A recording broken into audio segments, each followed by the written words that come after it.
안녕하세요.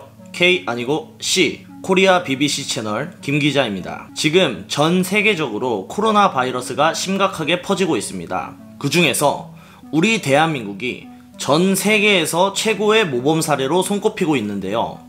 오늘은 코로나 바이러스가 심각하게 퍼지고 있는 나라 중 하나인 일본에서 실제로 일어난 충격적인 사건을 영상에서 말씀드리겠습니다. 이야기에 앞서서 수년 전 일본의 출장차 한 달가량 방문한 적이 있었습니다.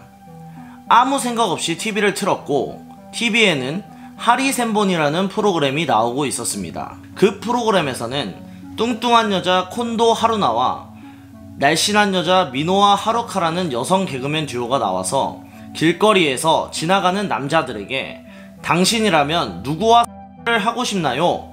라고 물어보는 앙케이트 조사를 하는 프로그램이었습니다. 당시에 이 프로그램을 보고 정말 큰 충격을 받았고 일본은 여자들조차 본인들의 성에 대해 가볍게 생각하는 것에 대해 굉장히 놀라웠습니다. 본론으로 들어가 보겠습니다. 불과 몇 일 전에 일본에서 가장 유명한 개그맨 오카무라 다카시가 많은 사람들이 시청하는 라디오에서 이렇게 이야기했습니다. 코로나 바이러스 사태가 잠잠해지면 유흥업소에 미녀가 유입될 가능성이 높다. 사태가 끝나도 코로나로 인해서 생활이 어려워질 것이기에 단기간에 돈을 벌지 않으면 힘들어질 거다.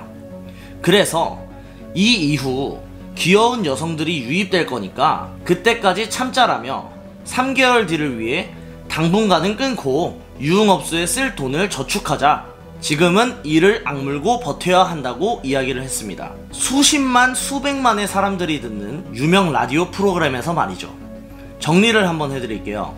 당분간 3개월 동안은 유흥업소에 방문하지 말아라. 3개월 동안 참으면 코로나 바이러스도 지나갈 거고 3개월 동안 유흥업소 갈 돈을 모으면 생활고에 시달리는 일본의 젊은 여성들이 매춘 시장으로 나올 것이니까 그때 가는 걸로 하자 라는 뜻으로 해석이 됩니다.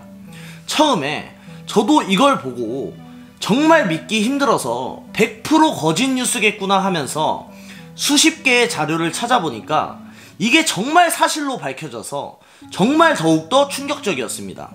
아니, 나이 50 먹은 아저씨가, 그것도 일본에서 제일 유명한 개그맨이 어린 여자들을 돈으로 성적 매수해서 취하는 것을 자랑인 것 마냥 라디오에서 직접 이야기할 정도로 일본인들의 국민성은 우리 한국인들에 비해서 월등히 낮다 라고 정말 자신있게 말할 수 있을 것 같습니다.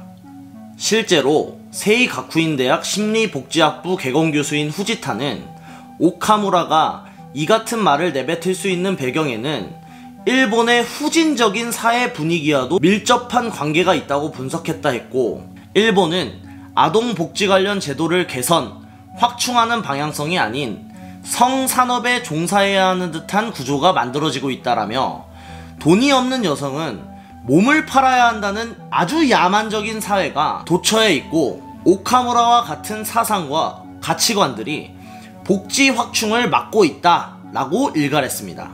이어서 이번만 여성이 성상품화된 것이 아니고 일상적으로 그렇게 된 사회구조가 존재하고 있지만 이 같은 것이 문제시되어 오지 않았다 라고 덧붙였습니다. 자, 우리 한번 생각해 보겠습니다.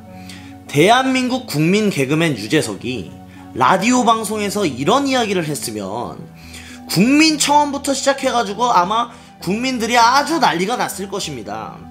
그런데 더 놀라운 거 하나 알려드릴게요.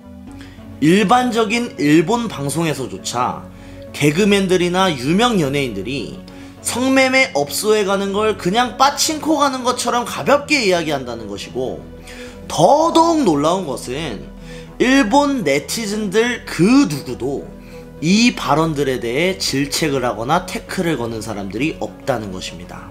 아니, 이게 동양의 선진국으로 불리는 일본에서 나올 말입니까?